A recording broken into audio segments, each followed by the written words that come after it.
Hello, and thank you for joining us today on Greenlight.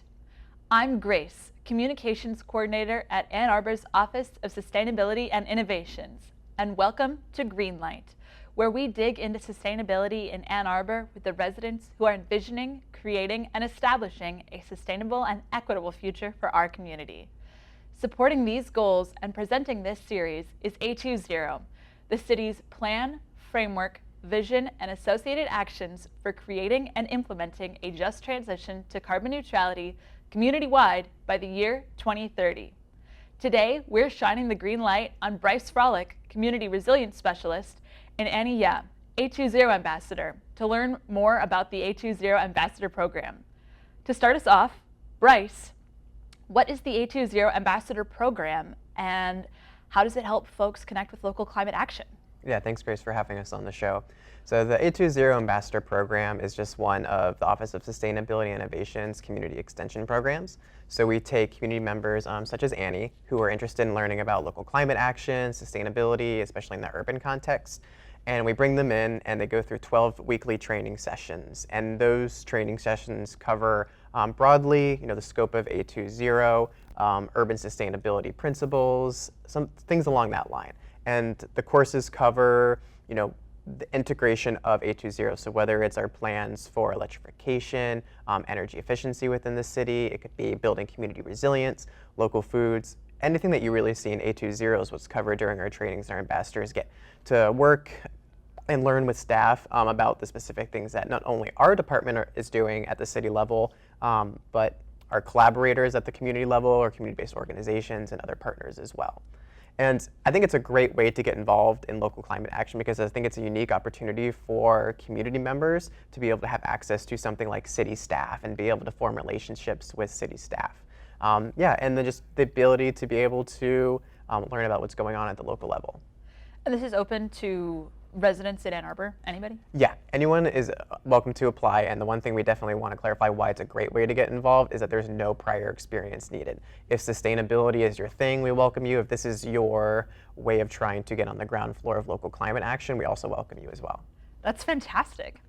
Annie, what did you expect from the A2ZERO Ambassador Program, and then what did you experience?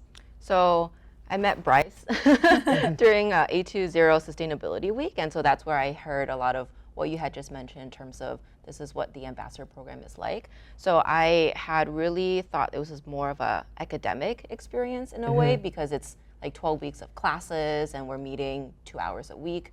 And what I ended up experiencing was a lot of what Bryce had talked about towards the latter half, which is it's very experiential because this is our city, this is our community. So being able to meet with community members who are also fellow ambassadors, but also with city officials or people from the municipality, organizations.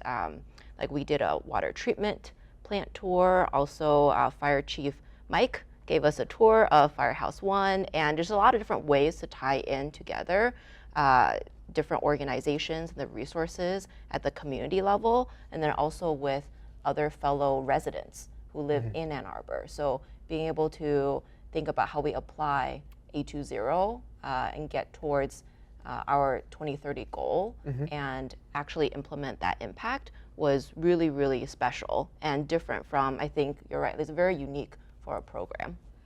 That's really cool. Thank you for sharing that experience. What impact are A2ZERO ambassadors having on our community? I think the A2ZERO ambassadors are having a huge impact on our community. I think when people in our office say that ambassadors are vital to the mission that we have at A2ZERO to achieve community-wide carbon neutrality by 2030. I think it's absolutely essential that we have community ambassadors. It's a community plan, it's community-driven, and therefore community members should have access. So that's why we refer to them as ambassadors, as an extension program as well. That's really cool. I really like the thought behind that. As you've alluded to, there's an explicit goal in A2ZERO to train 100 neighborhood or youth ambassadors. And with the graduation of the 6th cohort of A2ZERO ambassadors recently, that goal has been reached. What comes next for the ambassador program? So I think what comes next, one is we're super excited that we reached that goal, and we've not only surpassed 100, but we're at around 118 ambassadors. So we have a large pool of dedicated volunteers, people who are passionate about local climate action, whether it's in their own personal lives, collaborating with us at events. So I think what comes next for the ambassador program is that we have this large base of people who are wanting to be energized, wanting to be activated, especially in local climate action. So now we take the time to be able to foster that community, and Annie's done a great job of that as well. But build not just, the goal of the ambassador program is we're not just taking people in. We don't want them to just do the training sessions and then we never hear from them again. What we want to do is integrate them into, the annual events that we have as an office, the community events that pop up with our community collaborators, really plug them and be able to have them be a part of local sustainability at the local level. And the impact for what comes next is a lot of after the ambassadors are done training is they move into what's called like a project phase. So ambassadors, once they finish their trainings, will work with a community partner, an OSI staff member on a sustainability related initiative. And we have, for impact, we have ambassadors who are talking to residents about electrification and sharing their experiences about, renovations in their own home. So whether it be like installation, whether it be solar storage and solar batteries, all of those different components. We have ambassadors who in their own personal lives, even before joining the ambassador program, are starting composting programs at their children's schools. We have individuals who are helping our Solarize program, and those who are a part of it really reach their neighbors and talk to their neighbors about the benefits of renewable adoption.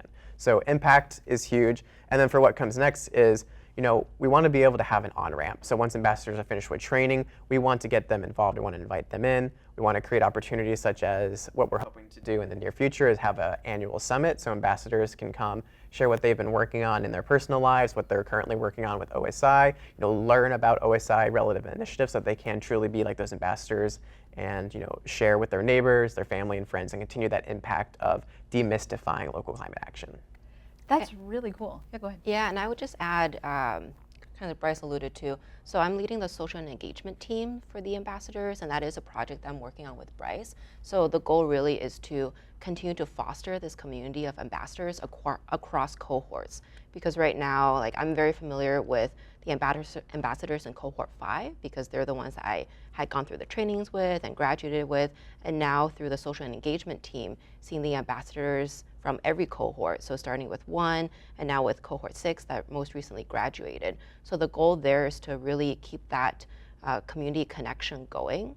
And in doing so and meeting new ambassadors that I haven't met before, I've also learned about things that they're working on, whether it's personal lives or things that they're working on a more community level. And we're really hoping to gather these stories and to kind of put them forth in a more structured way so that people know what the ambassadors are up to. And I think one of the really special things about ambassadors is that a lot of them do these in their personal lives and almost just, it's not something that they necessarily would market or communicate out. So for example, one of my cohort mates in cohort 5, I was just talking to her maybe a couple months after graduation, and she mentioned that she was talking to her employer about installing rain gardens on the premises, and they actually have multiple locations. And so she was managed to convince them to install rain gardens in all the locations, which is really cool. It's not fantastic, right? It's not necessarily a formal project that she's working on with OSI, but something that she wanted to impact in her employer workspace.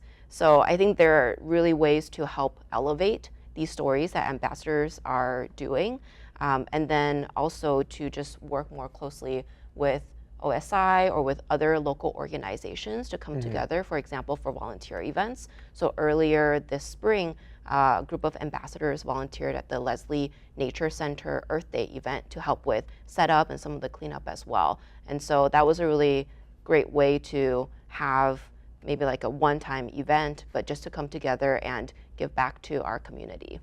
That's fantastic. That sounds like such a great opportunity for an outlet for folks who care about the climate and have time, but maybe don't know how to dedicate that time when you've got just a little bit of time throughout the week. It also sounds like the training really is a training before the ambassadors are released into the community to do their work and help wherever they can. That's really inspirational. I really like that. Annie, if someone was considering joining the ambassador program, what advice would you give them? Well, I'd say it's really what you make of the program. Obviously, we get a lot of training and content from OSI staffers, from organizations local to the community, but it's also getting to know your fellow cohort mates, which is really great, knowing what they're really passionate about and just learning from them. And so I would say that it's more of a journey than just a program. The program's probably a starting point, and then it's a really great anchor for local climate action into the future, and just feeling really a part of the community and being proud of what you're able to contribute to a more sustainable future for Ann Arbor. That's really cool. Do you have anything to add? Yeah, I think for ambassadors, when we say, again, we want you here, it's like for a long-term engagement, right? Like we want you to be able to connect to like, no, I can think of engagement with the ambassador program as like a stoplight. Like if you're green, you've got tons of time, you're excited to go, like we'll give you stuff to do. Like we can connect you with things that you're interested in. Yellow, if you need to take a step back, we have volunteer events that you can know in advance to sign up. And if you need to take a step back, like totally fine, like life happens, and then you can always, lights always change, right? So you can go back to being green and hopping in and being involved with the A2ZERO Ambassador Program. And then in general, like what is next for the Ambassador Program? I mean, we have over 100 ambassadors graduated, but we want to add to that number and grow that community as well, and truly make it a community. Of course, and it sounds like it's already turning into one and turning into a powerful network of folks with similar interests. Yeah, and I do want to emphasize that Bryce has been really great about kind of that stoplight that you've said, green, yellow, like being able to put in what you can. So like I'm a mom with a very young toddler, so life can be a little unpredictable at times. So I really appreciated Bryce's consideration and understanding of how much time I can put into the program at different points of time. That's fantastic. Well, Bryce, thank you for leading such a fantastic program and for making the ambassadors feel so welcome. Yeah, they make it easy. How can folks get involved with the ambassador program or learn more? Yeah, so if they'd like to learn more, they can go to osi.a2gov.org/ambassadors. But the best way to get involved is, if you're interested, is pay attention to our office newsletter, get on the webpage, and we have on the webpage we have a form where you can fill, like if you are interested in learning about when the next cohort applications open, put down your name, put down your email, and we'll be able to reach out to you like when those happen. And then if you are interested in being an A2ZERO ambassador, we do provide multiple ways to be able to apply to be an A2ZERO ambassador. So generally, main way, if you're comfortable with doing it, you can apply online. It's like a Microsoft Forms. There's some questions about your interest in sustainability, why you want to be an A2ZERO ambassador, and yeah, just some other questions to gauge your interest on why you want to be part of the program. But in the same realms, we can take those questions, and if you need to schedule a Zoom call to be able to conduct like a formal interview, or if you want to meet us at one of our community events when we are doing and hosting like interview panels, more than welcome to do it in person. So there's different ways to get engaged, to get your foot in the door, to apply to the A2ZERO Ambassador Program. And then, yeah, I would say to stay engaged. Like if you are a past ambassador listening to this, like we're always looking for ways to re-engage. If you've taken a break from the program, if you want to take another step into local climate action as well. That's fantastic. Well, thank you both so much for joining. It has been a delight to hear about the ambassador program and to hear about your personal experience. Thank you for having us. Yeah, thanks for having us, Grace. And can I add one more thing? Absolutely. And so if you are interested in, for any community members that are interested in joining the next cohort, applications will open sometime in late December. And the trainings run from around late March to around early July on Wednesday evenings from 6 p.m. to 8 p.m. And for accessibility, we have, if we are able to, we host sessions in hybrid as well as in person. That's great. I'm so glad you added that. Thank you. Well, thank you again for joining us. You can learn more about the A2ZERO Ambassador Program, as Bryce said, at osi.a2gov.org/ambassadors, and more about A2ZERO by visiting a2zero.org. Have a question you want to ask to a sustainability expert in the city of Ann Arbor? Let us know at sustainability@a2gov.org. This has been Greenlight. Thank you for joining us, and we'll see you again soon.